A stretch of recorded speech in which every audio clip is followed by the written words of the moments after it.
Hey everybody, welcome to chapter 13. This is all about viruses. And so we're going to start out talking about when we started identifying viruses. So in the late 19th century, we knew a lot about bacteria. We knew that there were fungal toxins or fungal pathogens, and we even knew about some of those protozoan critters. But we didn't really know what viruses were. We'd never seen a virus because viruses are so small that they can't be seen using a light microscope. It happened that Dmitry Ivanovsky in 1892 was studying the tobacco mosaic disease.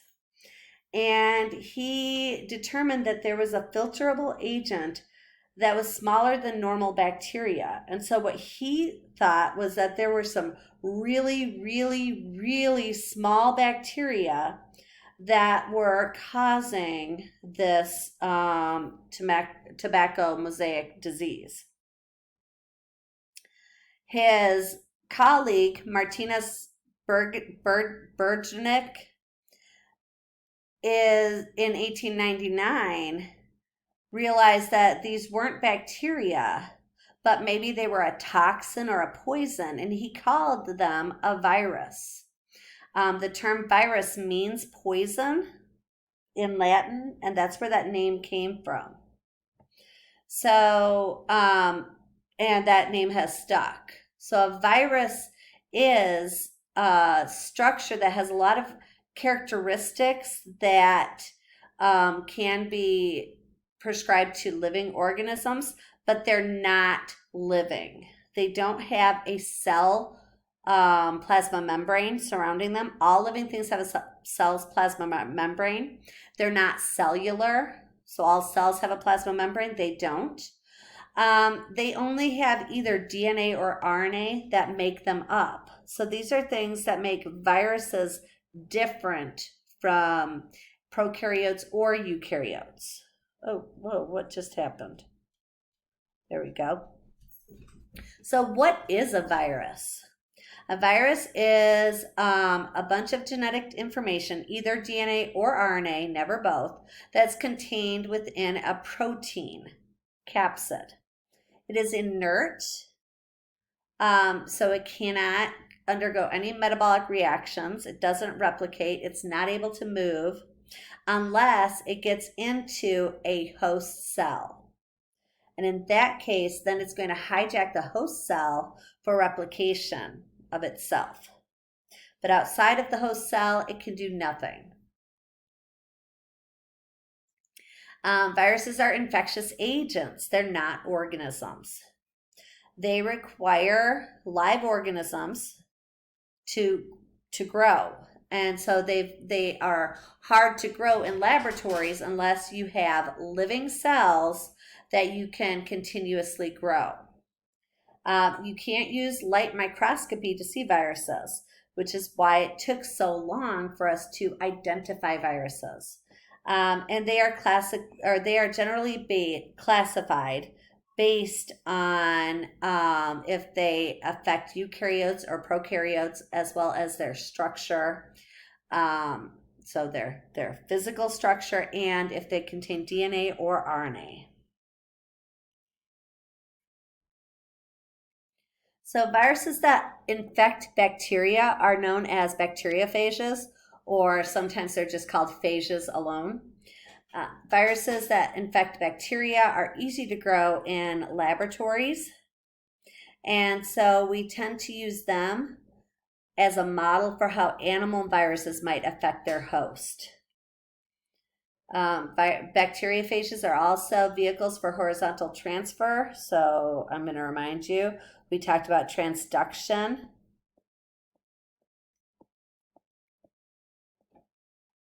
Which is the transfer of DNA from one bacterial cell to another bacteria using a bacteriophage.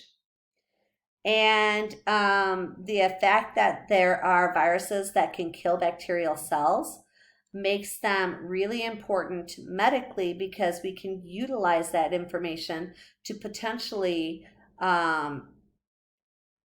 get rid of pathogenic infections in the future.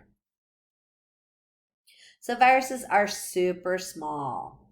The smallest virus is about 10 nanometers, whereas the largest virus is about 800 nanometers. And so I'm going to just go to the next slide. So here is a red blood cell, 10,000 nanometers. Here is an E. coli cell, about 3,000 by 1,000 nanometers, okay? Then we have poliovirus, 30 nanometers.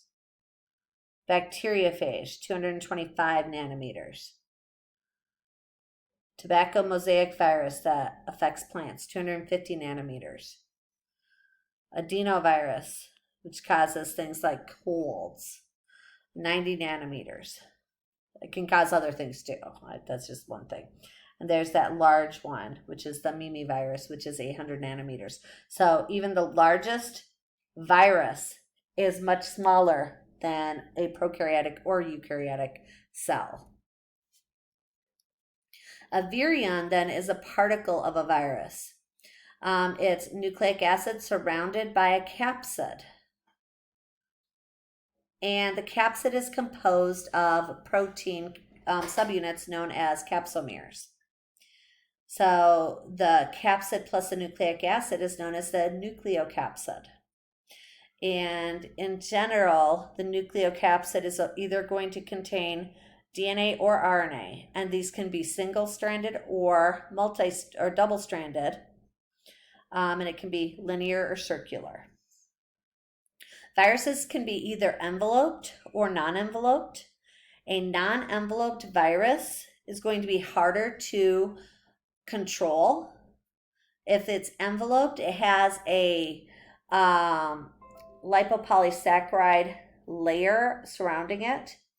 And what that does is what that does for us is it allows us to have a mechanism for controlling the virus. So lipopolysaccharides can be eliminated by things like soap. So they emulsify that lipopolysaccharide and make the virus non-functional. So things like coronavirus.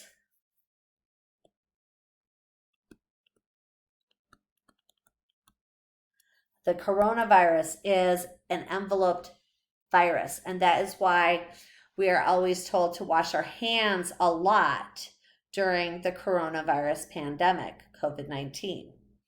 If it was a non-enveloped virus, these are also known as naked viruses, they're much more resistant to disinfectants. They aren't able to be broken down as effectively with soaps. And so viruses that are naked tend to be harder to control. Viruses can have 3 basic shapes. So a virus is either going to be an icosahedral. So that's where you have multiple triangles that make that capsid area. Or it can be helical, like this. And that would be another functional capsomere. Complex viruses have both a helical region as well as the icosahedral region. So the nucleocapsid portion is icosahedral, whereas the tail region is helical. And so this is a complex virus. Bacteriophages tend to be complex. So how do we classify viruses? Viruses are really hard to classify because there are lots of viruses out there, but since they're not living, we can't utilize typical taxonomy. So we typically look at characteristics of the genome, like what is their nucleic acid and what type of strandedness does it have? Is it single-stranded, double-stranded? Is it circular? Is it linear? As well as what type of host is it affecting? Is it a prokaryotic host? Is it eukaryotic host? And then we look at other characteristics like what are the disease symptoms, what type of shape does the virus have. So the International Committee on Taxonomy of Viruses has, the database has published information on different viruses. So in 2015, we have over 6,000 known viruses that belong to 3,704 different species. Those species fall into 609 different genera. And those genera fall into 27 different subfamilies and 111 different families and 7 different orders that we have classified. And so here are some of those different groupings, as well as some different disorders associated. So here we have a double-stranded DNA virus. These are the first 1, 2, 3, 4, 5 are all double-stranded DNA viruses. The first 3 are enveloped, the last 2 are non-enveloped. You can see the family names, and you can see the different disorders associated with them. Then we go to single-stranded DNA viruses. Single-stranded DNA viruses, some are plus-stranded. Oh no, I'm sorry, wait. Single-stranded DNA virus. And then we go to double-stranded RNA virus and single-stranded RNA viruses. I was wondering. Double-stranded RNA virus, there's only one causing human rotavirus disease. Then we have multiple single-stranded viruses, single-stranded RNA viruses. All of these on this page are plus strands. A plus-stranded virus that is RNA is basically that messenger RNA that can be translated directly into the protein. So if it's a plus strand, it has the code for the protein already. And then we have single-stranded minus strands. So all of these are the complement to that plus strand. So in this case, we would have to actually produce the plus strand before we could make the protein to make the virus. So these would be a little bit harder to replicate. And then we do have some viruses that contain reverse transcribing. So they have an enzyme of their own known as reverse transcriptase that allows them to produce DNA from RNA. So virus families tend to end with the viridae suffix.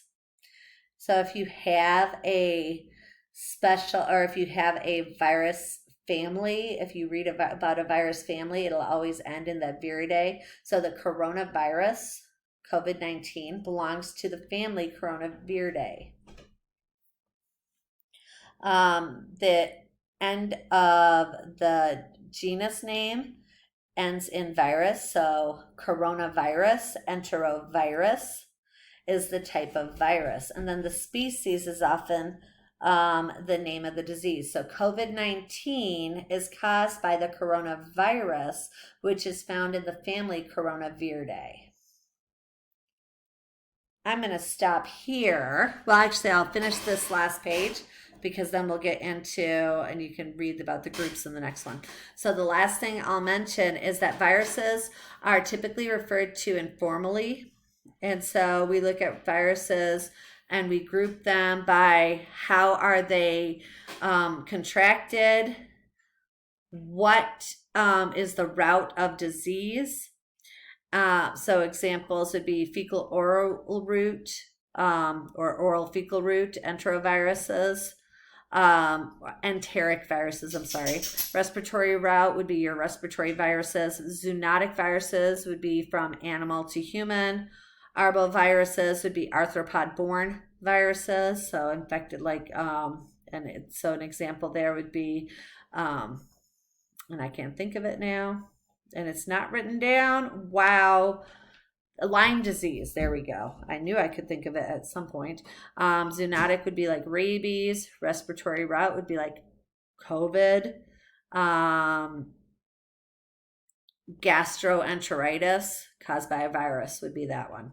I'm going to stop here though, and I'll let you read through the next tables on your own, and then we'll get into the next section. So you have a wonderful day, and we'll see you in the second lecture. Bye.